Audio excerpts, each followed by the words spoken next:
عليكم صلاة يا رسول الله عليكم سلام يا حبيب الله محمد مصطفى نور على نور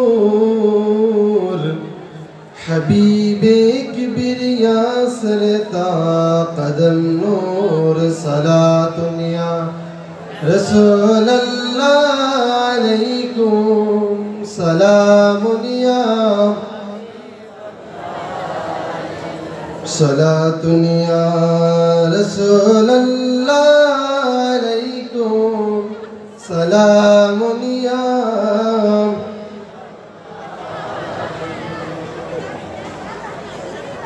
بلغ العلا بكماله كشف الدجى بجماله حسنت جميع خصاله صلى عليه وآله ঐতিহ্যবাহী মুহিব্বিন আহলে বাইত রেজবিয়া দরগাহ শরীফে অনুষ্ঠিত আজিম শান বরকতপূর্ণ রহমতপূর্ণ নাজাতপূর্ণ 15তম উরসে আজিমে আগত সম্মানিত মেহমানবৃন্দ, দরগাহ শরীফের উজ্জ্বল নক্ষত্র আলিমগণ এবং পর্দানিশীন মা বোন সকলের প্রতি আমার হৃদয়ের গভীর থেকে আন্তরিক মুবারকবাদ সালাম। আসসালামু আলাইকুম ওয়া রাহমাতুল্লাহি ওয়া বারাকাতুহু।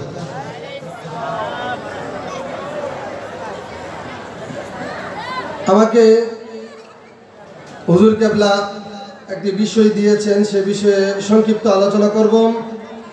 আমার আলোচনার পরে ইনশাআল্লাহ এশারের আজান হয়ে যাবে। তো যে বিষয়টা আমাকে দিয়েছেন সেটা হচ্ছে ইলমে দ্বীন। সে বিষয়ের নাম কি? সকলে একটু কষ্ট করে আমার সাথে জবাব দিবেন, কথা বলবেন। আমরা যেই টপিকটা নিয়ে আলোচনা করব, যে সাবজেক্ট নিয়ে আলোচনা করব, সে বিষয়টার নাম কি? ইলমে দ্বীন, অর্থাৎ ধর্মের জ্ঞান বা দ্বীনের জ্ঞান। ধর্মের জ্ঞান বা দ্বীনের জ্ঞানের ফজিলত কতটুকু সেটা আসলে বলে শেষ করার মতো নয়। আল্লাহ রাব্বুল আলামিন পবিত্র কোরআনুল কারীমে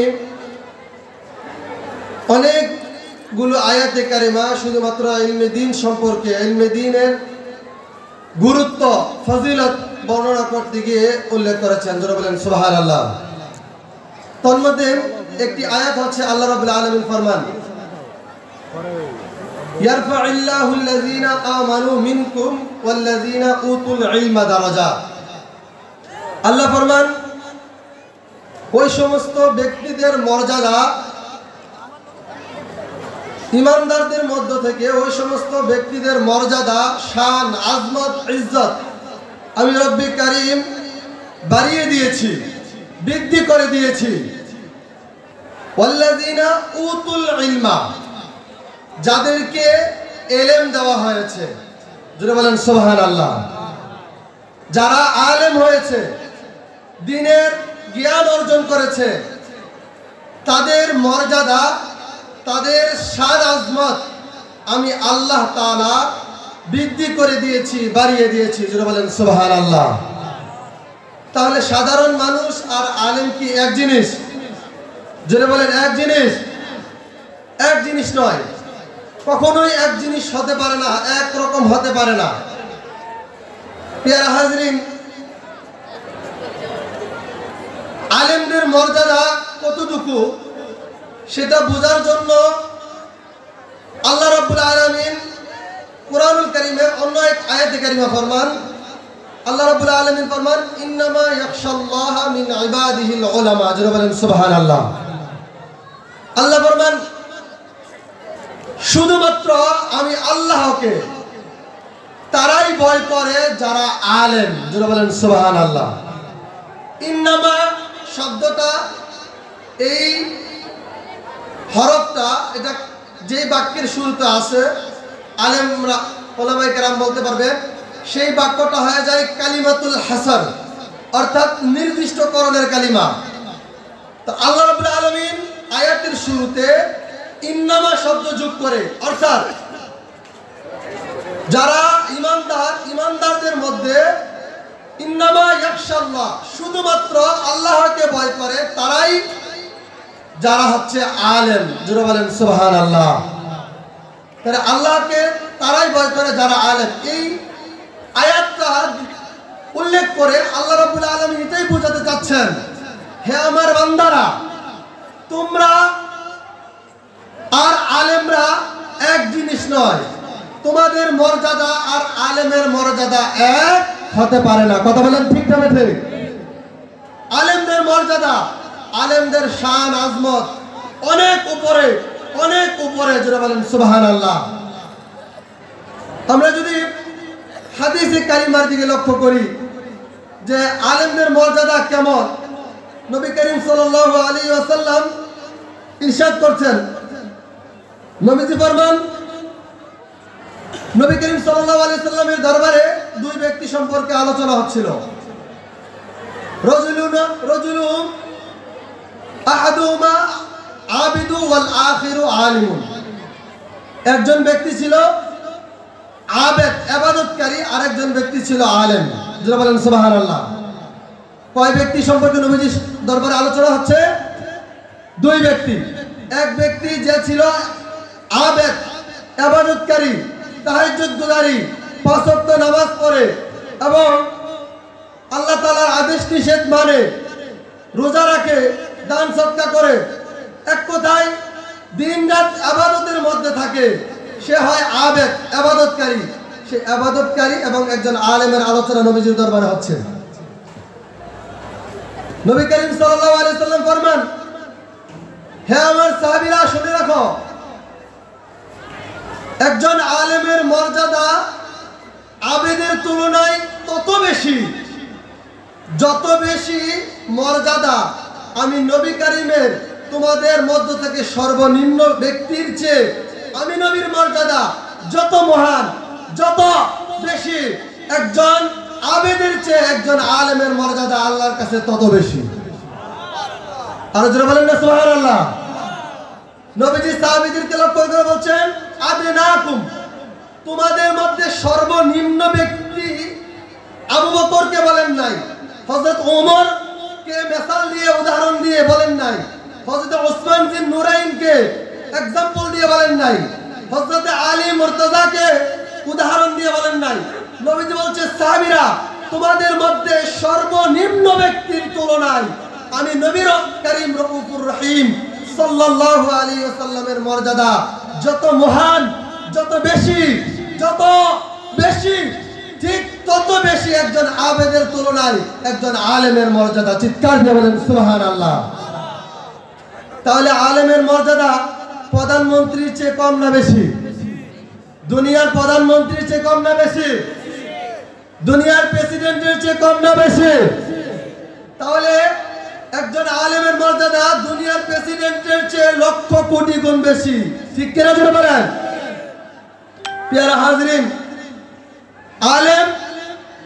আলেমদের মর্যাদা কত বেশি, সেই মর্মে নবী করিম রউফুর রহিম সাল্লাল্লাহু আলাইহি ওয়াসাল্লাম সাহাবীদেরকে বোঝাতে গিয়ে নবীজি বলতেছেন, হাদিস শরীফটা তিরমিজি এবং ইবনে মাজাহ কিতাবের মধ্যে এসেছে। নবীজি ফরমান, ফাকিহুন ওয়াহিদুন আশাদ্দু আলা শাইতানি মিন আলফি আবিদ। চিৎকার দিয়ে বলেন সুবহানাল্লাহ। নবীজি ফরমান, হে আমার সাহাবীরা, শুনো শুনো শুনো শুনো, একজন আলেমের মর্যাদা, একজন আলেমের শান আজমত এত বেশি, একজন আলেম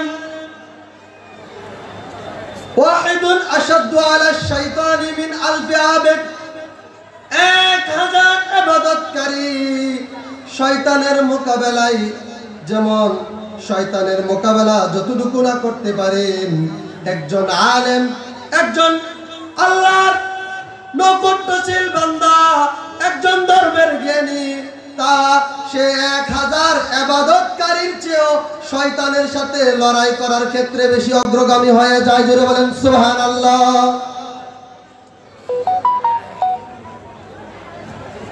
একজন ইবাদতকারী নয়, 2 জন নয়, 3 জন নয়, 4 জন নয়, 5 জন নয়, 500 নয়, 1000 ইবাদতকারী এক পাল্লায়, একজন আলেমকে নবীজি আরেক পাল্লায় রেখেছেন। কথা বলেন ঠিক না বেঠিক?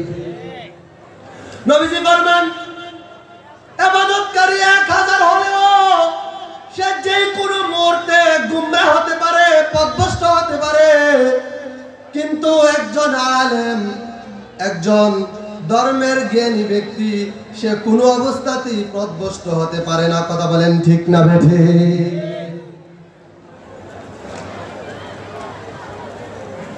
একটা ঘটনা মনে পড়ে গেল। সেই ঘটনাটা বেশ কিছু কিতাবের মধ্যে এসেছে। একজন ইবাদতকারী তাহাজ্জুদ গুজারি ছিল। সে রাত্রিবেলা তাহাজ্জুদ নামাজ আদায় করে তাড়াতাড়ি করে মসজিদে যাচ্ছেন। কোন দিকে যাচ্ছে? শয়তানের কাছে। ইবাদতকারীকে গুমরাহ করা সহজ, একেবারেই সহজ, কিন্তু একজন আলেমকে গুমরাহ করার, পথভ্রষ্ট করার, ঈমান হারা করা সহজ না। ব্যক্তিটা খুব ইবাদত গুজারি ছিল। 5 ওয়াক্ত নামাজ, আশরাক আওয়াবিন, চারশো সে তাহাজ্জুদ নামাজও পড়ত। সেই ব্যক্তিটা যখন তাহাজ্জুদ নামাজ পড়ে, মসজিদে আজান হলো, আজানের পরে যখন মসজিদে যাচ্ছেন, প্রতিমধ্যে শয়তান মানুষের রূপ ধারণ করে বসে আছে। শয়তান বলে, ভাই একটু দাঁড়ান, আমি আপনাকে একটা সওয়াল করতে চাই, একটু কষ্ট করে জবাব দিবেন। শয়তান মানুষের রূপ ধরে। ব্যক্তিটার ঈমান কিভাবে ঈমানকে নাশ করে ফেলে, ঈমানকে ধ্বংস করে ফেলে, আপনারা গভীরভাবে লক্ষ্য করবেন, তাহলে আলেমদের মর্যাদা বুঝতে পারবেন। শয়তান ব্যক্তিটাকে বলছেন, তার শয়তানের হাতে একটা ছোট্ট শিশি নিয়ে, ছোট্ট কোটা নিয়ে শয়তান বলছে, হে ইবাদতকারী, হে আবেদ, তুমি বলো আল্লাহ রাব্বুল আলামিনের কি এই ক্ষমতা, এই সামর্থ্য আছে, এই আসমান জমিন লৌহ কলম আরশ কুরসি, এই কুল কায়নাত, এই পৃথিবী এই কুল কায়নাতকে এই ছোট্ট শিশির মধ্যে, ছোট্ট কৌটার মধ্যে আল্লাহ রাব্বুল আলামিন নিয়ে আসতে পারবেন? এই ক্ষমতা কি আল্লাহর আছে? শয়তান জিজ্ঞেস করতেছে আবেদকে। কাকে?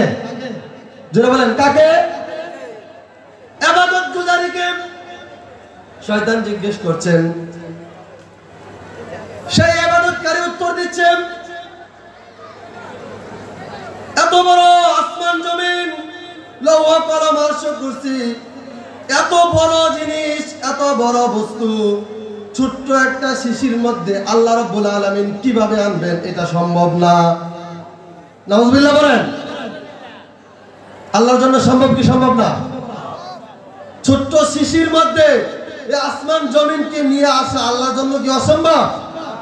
কিন্তু শয়তান যখন আবেদকে প্রশ্ন করলো, আবেদ নির্দ্বিধায় হয়ে আবেদ বলতে বাধ্য হলো, না, আল্লাহর এই সামর্থ্য নাই। নাউজুবিল্লাহ বলেন। কিছুক্ষণ পরে একজন আলেম মসজিদে যাচ্ছে। শয়তান তাকে লক্ষ্য করে বলতেছেন, হে ভাই, হে হুজুর, একটু কষ্ট করে আমার একটা প্রশ্নের জবাব দিয়ে যাবেন। কি প্রশ্ন? যে প্রশ্নটা শয়তান আবেদকে করেছিল, সেই একই প্রশ্ন আলেমকে করলাম। আলেম বলতেছে, তোমার কথা, তোমার প্রশ্ন শুনে মনে হচ্ছে আসলেই তুমি শয়তান হবে, কারণ এই ছোট্ট শিশি, এটা তো অনেক বিশাল, এটার ভিতরে তো অনেকটা জায়গা আছে। ছোট্ট শিশি কেন?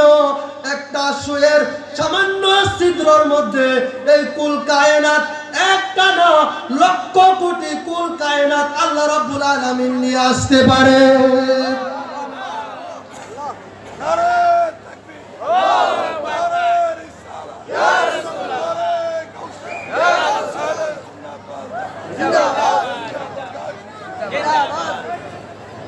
ভাইরা আমার, গভীর মনোযোগ, গভীরভাবে লক্ষ্য করেন। শয়তান, আবেদ এবং আলেম দুইজনকে দুজনকে একই প্রশ্ন করেছিল, কিন্তু দুইজন একই প্রশ্নের উত্তর সঠিক দিতে পেরেছে।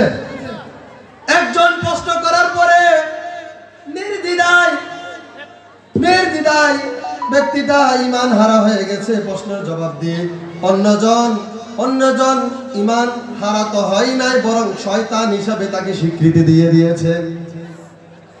সেই জন্য ভাইরা আমার, আলেম হওয়া দরকার, আলেম বানানো দরকার, আছে না নাই জোরে বলেন।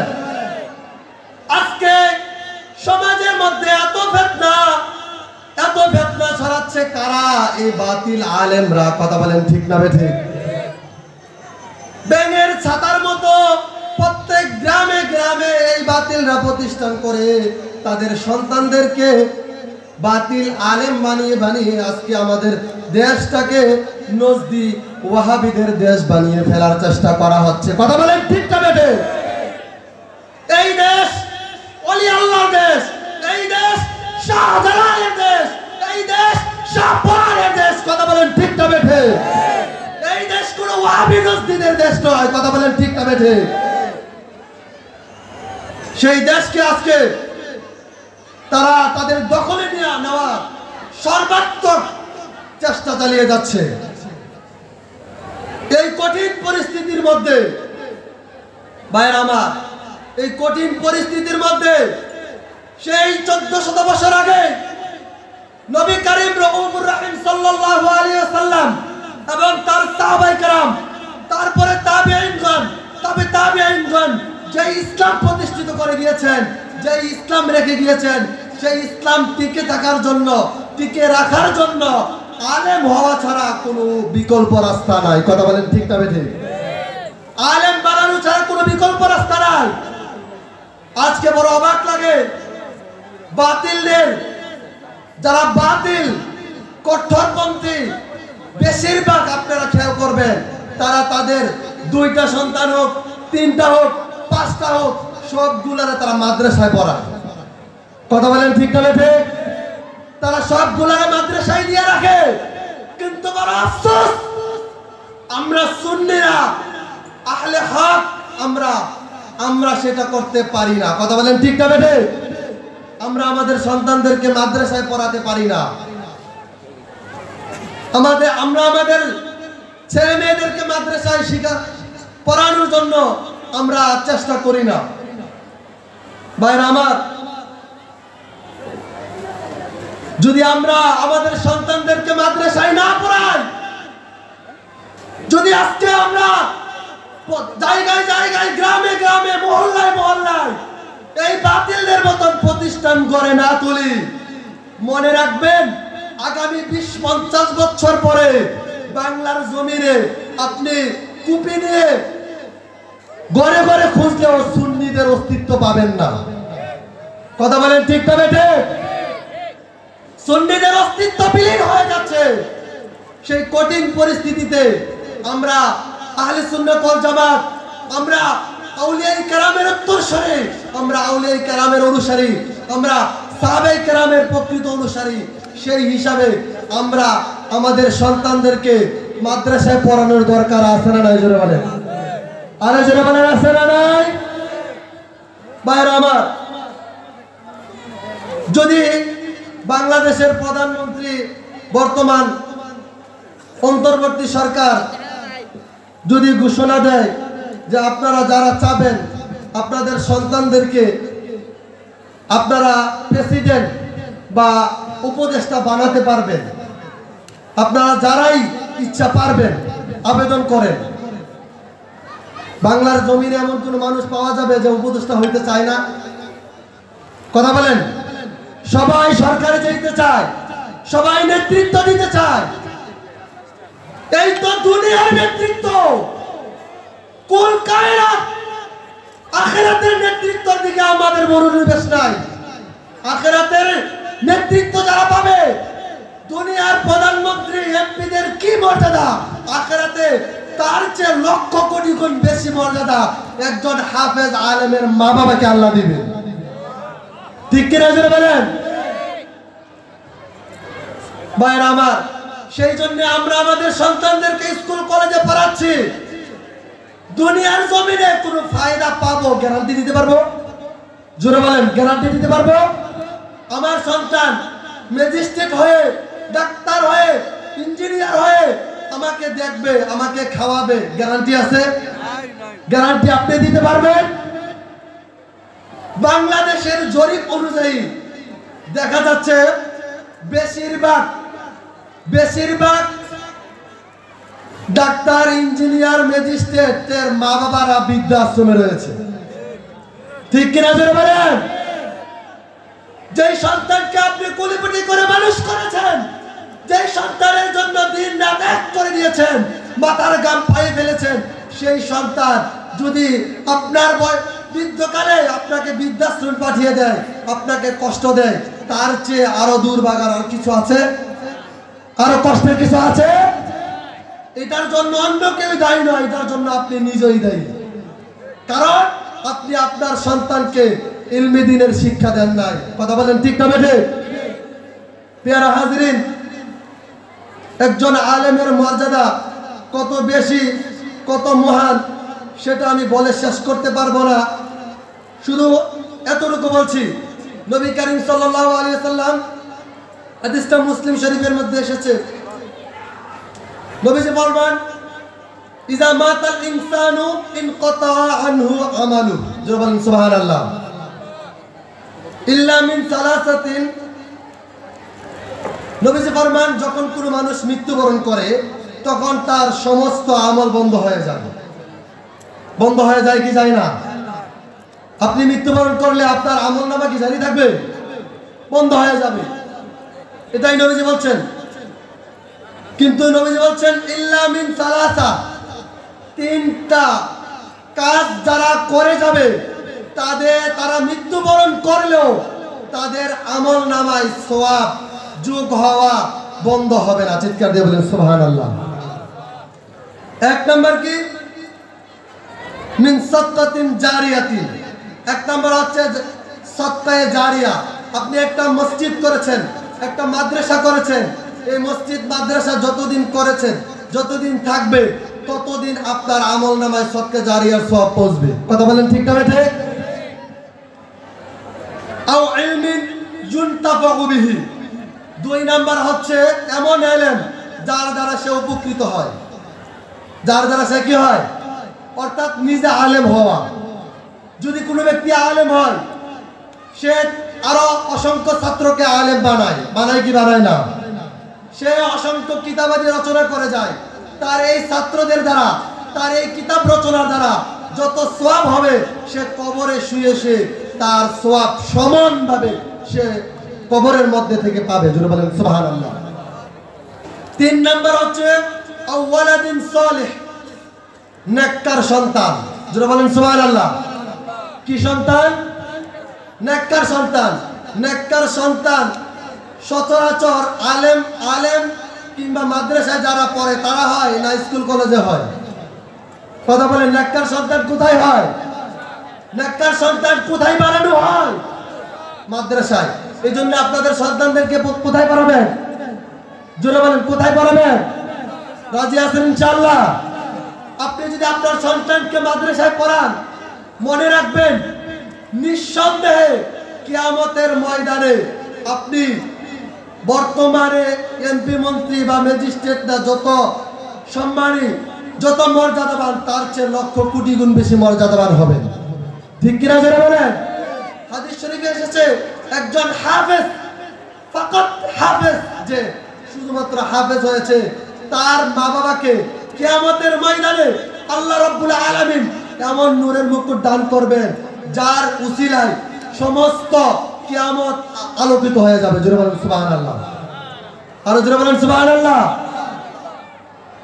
সুতরাং আপনার আবার সন্তানদেরকে আলেম বানানো দরকার। আলেম যদি আমরা বানাই, দুনিয়ার মধ্যে আপনার সন্তান যদি ডাল ভাত খায়, সে আপনাকে নিয়ে খাবে ইনশাআল্লাহ। ঠিক কিনা জোরে বলেন? আর ম্যাজিস্ট্রেট বানাবেন, ডক্টর বানাবেন, ইঞ্জিনিয়ার বানাবেন, লক্ষ লক্ষ টাকা কামাই করতে পারে কি পারে সেটার কোনো গ্যারান্টি নাই, কিন্তু আপনাকে শান্তি সুখে শান্তিতে রাখবে সেটারও কোনো গ্যারান্টি নাই। এবং আপনি যে বেঁচে থাকবেন সেটার কোনো গ্যারান্টি আছে? যারা বলেন আছে, তাহলে কোন আশায় কোন আকাঙ্ক্ষায় আমরা আমাদের সন্তানদেরকে বাংলা শিক্ষিত করছি, আমরা আমাদের সন্তানদেরকে স্কুল কলেজে পড়াচ্ছি কি আশায়? আপনার কিছু আছে? আপনি আপনার সন্তানকে পৃথিবীর সর্বশ্রেষ্ঠ বিশ্ববিদ্যালয় আল আজহার বিশ্ববিদ্যালয় কিংবা যদি অক্সফোর্ড বিশ্ববিদ্যালয় কিংবা আরো বড় বড় যত প্রতিষ্ঠান আছে ওইগুলোর মধ্যে পড়ায়া নিয়ে আসেন, আপনার আখেরাতে 1% 1 বিন্দু পরিমাণ লাভ হবে কোরআন হাদিসে কোথাও নাই। ঠিক কিনা জোরে বলেন? কিন্তু আপনি আপনার সন্তানকে আলেম বানাইতে গিয়ে মাদ্রাসায় পড়াতে গিয়ে একটা টাকা ব্যয় করবেন, প্রত্যেকটা টাকা আপনার আমলনামা দান করলে যেমন সওয়াব হয়, আপনার সন্তানের পড়াশোনার জন্য যা খরচ করছেন সেটা সওয়াব হিসাবে আল্লাহ তাআলা আপনার আমলনামায় দিয়ে দিবেন। সুবহানাল্লাহ বলবেন না? এই জন্য আমরা আমাদের সন্তানদেরকে আলেম বানাইতে রাজি আছি ইনশাআল্লাহ। জোরে বলেন রাজি আছি ইনশাআল্লাহ। কিয়ামতের ময়দানে 3 ধরনের ব্যক্তিরা শাফাআত করবে। 1, নবীজি বলেছেন নবীগণ। 2 নাম্বার হচ্ছে আলেমগণ। 2 নম্বরে কারা? আলেমরা। আপনার সন্তান যদি আলেম হয়, আপনার সন্তান শুধু আপনাকে না আরো অসংখ্য গুনাহগার উম্মতকে জাহান্নাম থেকে জান্নাতে নিয়ে যাওয়ার ক্ষমতা আল্লাহ তাআলা দান করবেন। সুবহানাল্লাহ বলেন। তাহলে আপনার সন্তান অন্যান্য হাজার মানুষে আলেম, হাজার মানুষকে জাহান্নাম থেকে জান্নাতে নিয়ে যাবেন, আর আপনাকে জাহান্নামে রাখবেন, এটা হতে পারে? যারা বলেন এটা হতে পারে?